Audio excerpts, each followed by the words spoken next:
Welcome to your online classes. Today we will talk about the first lesson of Vistas, and its name is The Third Level. The story revolves around a 31-year-old man named Charlie who experienced something strange. One day after work, coming from the subway, he reached the third level of the Grand Central Station. He tells the entire experience with his psychiatrist friend Sam.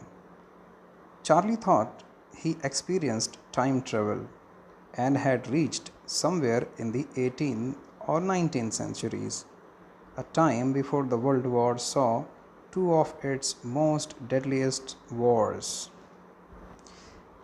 As soon as he realized what time he is in, he immediately decided to buy two tickets to Galesburg, Illinois, one for himself and the other for his wife.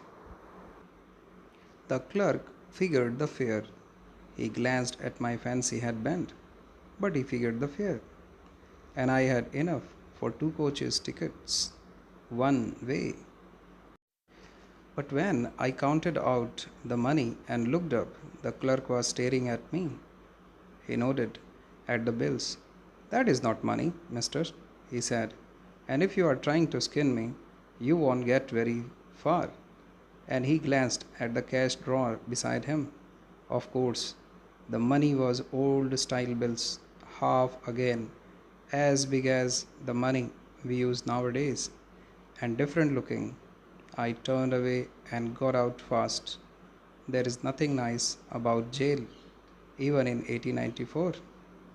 So now Charlie went there, but unfortunately, the currency used in that century was different. Thus, the next day he withdrew all his savings and got them converted. And that was that I left the same way I came. I suppose next day during lunch hour I drew $300 out of the bank, nearly all we had, and bought old style currency. That really worried my psychiatric friend. You can buy old money at almost any coin dealers, but you have to pay a premium. My $300 bought less than 200 to old style bills. But I didn't care. Eggs were 13 cents a dozen in 1894. But I have never again found the corridor that leads to the third level at Grand Central Station, although I have tried often enough.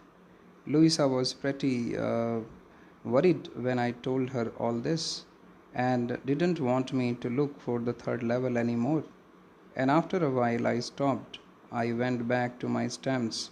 But now we are both looking every weekend because now we have proof that the third level is still there. My friend Sam Wiener disappeared. Nobody knew where, but I sort of suspected because Sam is a city boy and I used to tell him about Galesburg. I went to school there and he always said he liked the sound of the place, and that's there. He is all right in 1894. Now, what happened? The next day, he withdrew all his savings and got them converted. And he suffered losses also. And he went looking for the third level but failed to find it.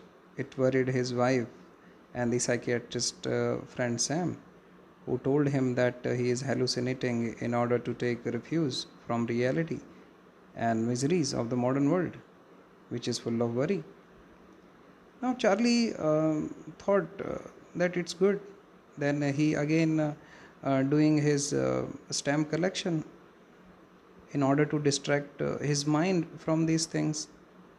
When suddenly one day he finds a letter from his friend Sam. Because one night, fussing with my stamp collection, I found, well, do you know what a first day cover is. When a new stamp is issued, stamp collectors buy some and use them to mail envelopes to themselves on the very first day of sale, and the postmark proves the date. The envelope is called a first day cover. They are never opened. You just put blank paper in the envelope. That night, among my oldest first day covers, I found one that shouldn't have been there. But there it was. It was there because someone had mailed it to my grandfather at his home in Galesburg. That is what the address on the envelope said. And it had been there since July 18, 1894. The postmark showed that, yet I didn't remember it at all. The stamp was a 6 cent, dull brown with a picture of President Garfield. Naturally, when the envelope came to Granddad in the mail, it went right into his collection and stayed there till I took it out and opened it.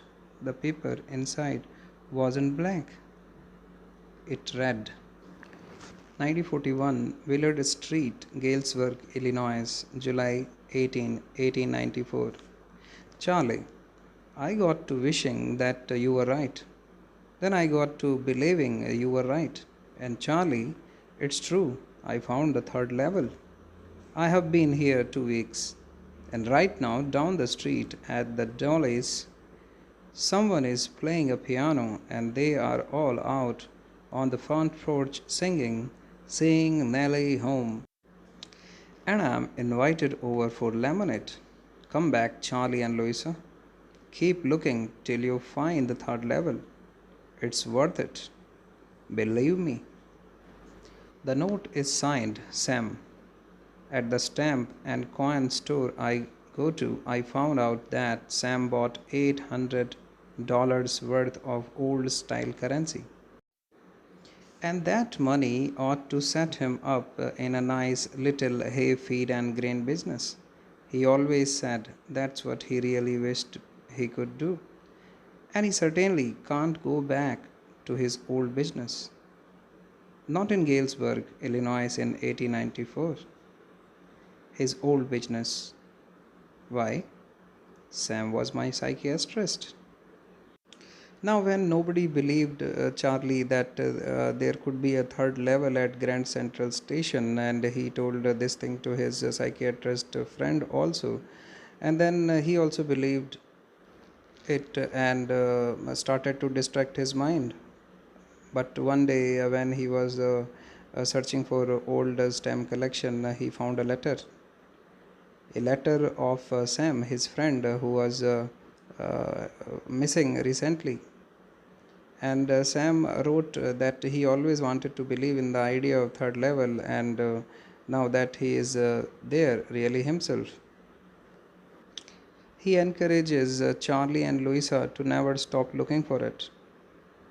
Now, this chapter ends mysteriously because Sam, the psychiatrist friend of Charlie, also believed, and he went there back in the time.